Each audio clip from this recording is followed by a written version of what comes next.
Welcome back to the Bluechip Breakdown, Vols fans. I'm your host, Bull. Happy Friday to everybody. The huge recruiting weekend is underway. It's already started today, a little bit earlier this morning, June the 14th. This is going to be huge for Josh Heupel because it might be his biggest official visit weekend of his entire coaching career. A whole lot is riding off of what happens this weekend. So we'll go through each player, talk about them briefly. I'll tell you the players that Tennessee has the best chance to land, what our needs are, and who we're probably going to be spending the most time on this weekend. Please, as always, make sure to like and subscribe to the channel. And also, please consider donating to the channel. It helps us out greatly. You can donate as little as $1 by scanning the Cash App barcode in the top right-hand corner. Let's go ahead and jump into it. All right, so first I just want to talk about why this is probably going to be Josh Heupel's biggest official visit weekend of his entire coaching career. We all know with him coming from Central Florida, the biggest knock on him was he's not a great closer in recruiting. And we've kind of seen that since he's been up on campus here with us in Knoxville. He's done a really good job, I think, with what he's had to work with so far, but this being his fourth season as our head coach, you're expecting him to get over that hump and close out on more blue chip caliber players. You already know SEC, you're never really satisfied with what you're doing on the recruiting trail, so there's always room to improve there. I think that he can do it this year, but it's still yet to be determined, so that's going to be huge. Something else that we talked about is he does a great job, him and the staff, right, do a great job of closing out on players in that transfer portal, but the question really is, will that always be there for us? We all know that college football is changing a lot. It could turn into a situation where we make these players employees and say, hey, look, you can't transfer as much as you used to back in the day. You might get one opportunity to transfer if you get any at all. And if that comes pretty soon, then what we're doing from the high school ranks as far as coming in and, getting blue chip players is going to mean a whole lot more than what we maybe are anticipating it would moving forward. So those are just my thoughts on that. But let's go ahead and take a look at the positions of need for our team, the 2025 class. And I have this ranked from the positions of the highest need to the positions of lowest need. Number one is going to be defensive tackle. We're losing a lot of veteran depth at that position. Need to add, I would say, at least one body in this class, but if we could add two, that would be even better just to keep us from having to go to that transfer portal. Same thing can be said about number two at interior offensive line. Losing a whole lot of veterans, and we need to add some more depth here. We've already got one player committed, but we need to add a couple more, I would say. And then, same thing can be said about defensive tackle. We already have Ethan Utley committed there. Number three is going to be linebacker. No players are committed in this class at that position. Want to add at least one, but two will be even better. Number four, safety, we have one commit here. Sounds like we're trying to add two. We'll see what happens this weekend. Number five, a big running back to go along with Justin Baker. Sounds like the staff definitely wants to do that. Number six, a big wide receiver, kind of like a Brew McCoy type. We're really looking for that in this class. Maybe we could add another smaller slot type of a guy like a Jamie French, but that would be in the number seven spot at best available. Okay, I would say that we're probably going to be adding anywhere from 10 to 12 more players in this class. We already have 11 commits. And if I'm not mistaken, we can only get up to 23. So we'll see how all that plays out. But let's go ahead and jump into the big board of players that we're going to have on campus this weekend. And we're supposed to have 27 official visitors this weekend. 6 of those will be commits. 21 are uncommitted to our volunteers. And I know that y'all looking at this list and asking yourselves, how is the staff going to be able to give each individual player enough one-on-one time over, 48 to 72 hours? Well, this next graphic is showing the players in green. Those are the ones that I think are priorities for the staff. That's the players that I think that they'll be probably spending the most time with over this weekend. And the commits that we have, you want to make them feel comfortable as well, right? But they're probably just going to be helping us to recruit as well. So let's start talking about the players that are uncommitted, starting off with the offensive line. 5-star offensive tackle David Sanders. We all know that he's been trending to our volunteers for a very long time, but it sounds like it's going to be between us, UGA, and Ohio State at this point. So he's already visited UGA, he's already visited Clemson, and he came out of those visits without committing, so that's really big for us. Again, I think that we have all of the momentum at this point, but he will be visiting Alabama and then Ohio State after he visits us. So we'll see what happens with those visits, but he's a guy that I feel like the staff obviously is going to be going after because I've said several times that he's a very special player. Number one offensive lineman in this class, but he reminds me a lot of a Tyrone Smith from the 2008 class that went on to USC, goes on to the Dallas Cowboys, and now he's with, I believe, the New York Jets, but he's a Hall of Famer. I see a whole lot of that with David Sanders. And then, too, we can just kind of talk about Josh Petty wanting to play with him. I think that if we do land David Sanders, I don't think that it will be after this visit, but if we land him at some point relatively soon, Josh Petty might be coming on home, too. That would be really, really huge for us if we want to get a top 5 recruiting class. And the next player is going to be 4-star offensive tackle from Westlake High School in Georgia, Juan Gaston. And I'm surprised to kind of see him on this list still. I thought that we had kind of moved on from him or he had moved on from us. Sounded like UGA was the school to beat there, and they had pretty much already won that battle.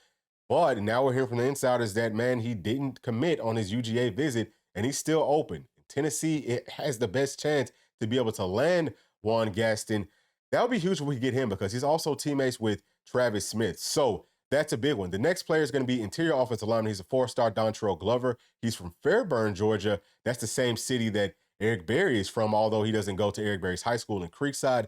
He goes to Langston Hughes. I don't think Tennessee has much of a shot here. That's why I don't really have him as a guy that is probably going to be a priority for us.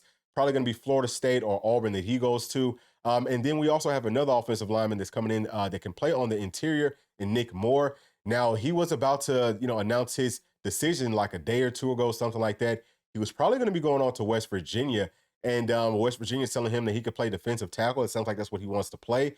But the simple fact that he postponed it to come in for this visit because he moved his visit up, he's coming in on this visit as an in-state kid between us, Vanderbilt, and West Virginia. I think that we're in a really good spot here. Sounds like after this visit, he's going to be making a decision very shortly thereafter. Would not be surprised if he does commit to our Volunteers. We said that for a long time now after we offered him. I think that his feelings are a little bit hurt that we offered him late. Not 100% sure how true that is or how accurate that is. But yeah, I think that we're in a great spot for him. And that's part of the reason that guys like Dontrell Glover probably won't be as much of a priority on this weekend's visit. But if Dontrell's showing a whole lot of interest in us, then maybe we kind of turn up the heat on him as well because he's a really good player. And then we also have three-star interior offensive lineman Jacoby Ward, and I'm not quite sure what he's going to do either. He's from South Georgia. I'm thinking probably going to be more of an Auburn type of a guy, but could also be LSU, either one of those. But we'll see what happens with this. It does sound like he really likes Tennessee. Obviously, everyone that's coming up on this visit has very strong interest with Tennessee. But I just think that Jacoby Ward is one that if we lose out on a guy like Nick Moore, then we would probably turn up the heat a little bit more with him. Now on to the defensive line.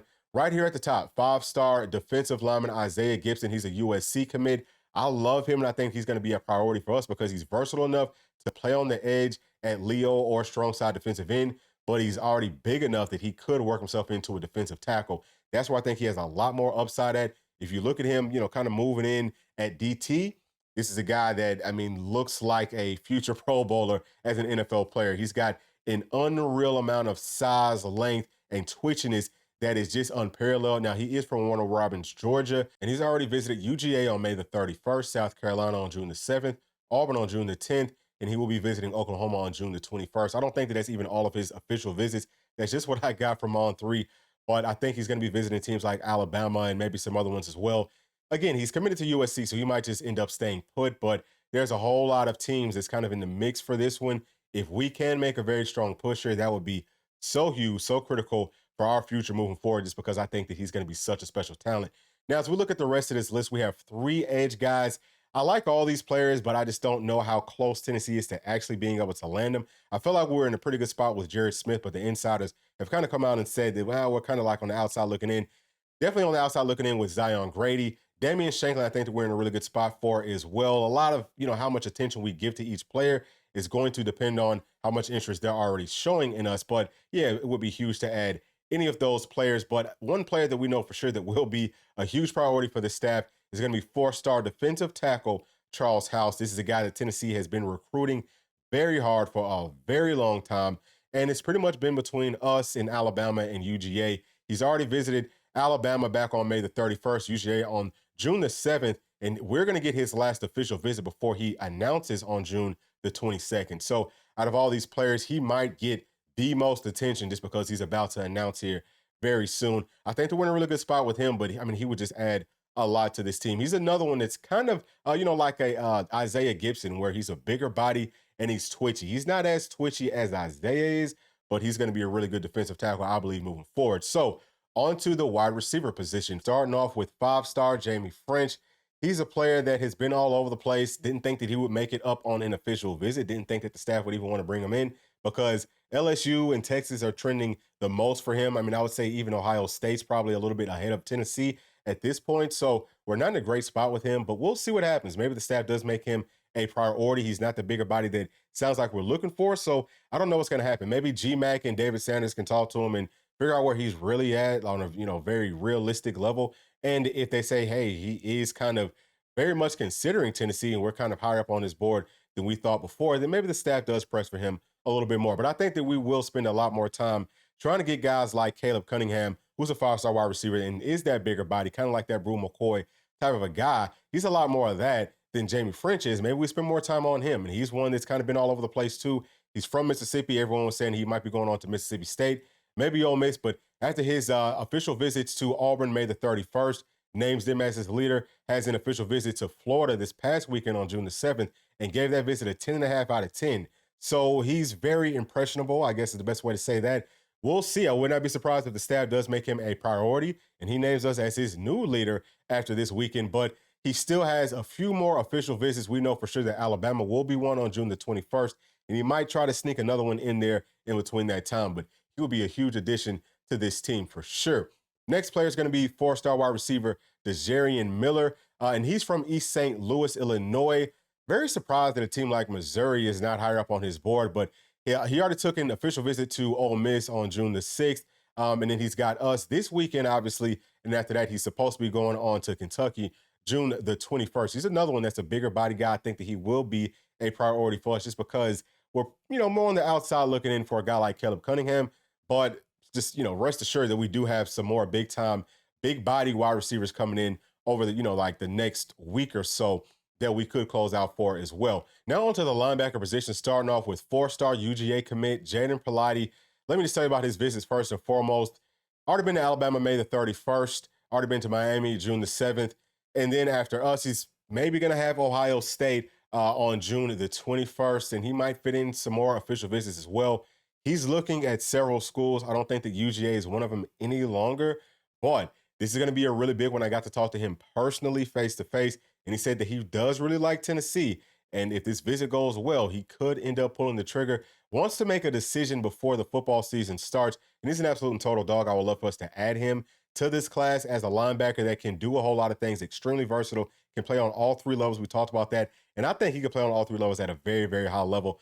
So it would be huge for us to get him. We already heard, from the insiders that he is number one on Tennessee's linebacker board. After that, we've got a really good linebacker in Abdul Sanders. He's an Alabama commit. Sounds like he's, pretty solid to Alabama, but he can't be that solid if he's coming up on an official visit to see our Volunteers. So we'll see what happens there. But I would say he might be the most fundamentally ready to play college football linebacker that I've ever seen in high school. He kind of already has the fundamental prowess of like a upperclassman, junior or senior in college, which is great, right? I mean, that's really good. But at the same time, how high is his ceiling going to be? I mean, Matter Day does a phenomenal job of getting these players ready to play. But I just came away very impressed in watching his film for the first time. And I would love if we can add him. This sounds like it's going to be kind of an uphill battle at this point. The next player is going to be LeVar Arrington II. I love his game a lot, but he's probably not going to be as much of a priority for us, I don't think, but, who really knows? He could be because he's versatile, just like a guy like Jaden Pilati. He can come off of the edge. I actually like him a little bit more as an edge player, but he can also play in space. I think that he's a really, really strong at the point of contact type of a guy. He's a thumper. You can tell that he likes to hit. He would be great if we can add him to this class as well. Next player is going to be Austin Howard. He's a Vanderbilt commit. This is my first time really getting an opportunity to take a look at him as a player out on the field, and he's very versatile as well. I think he can come off of the edge, but he's going to be a lot more of a true linebacker.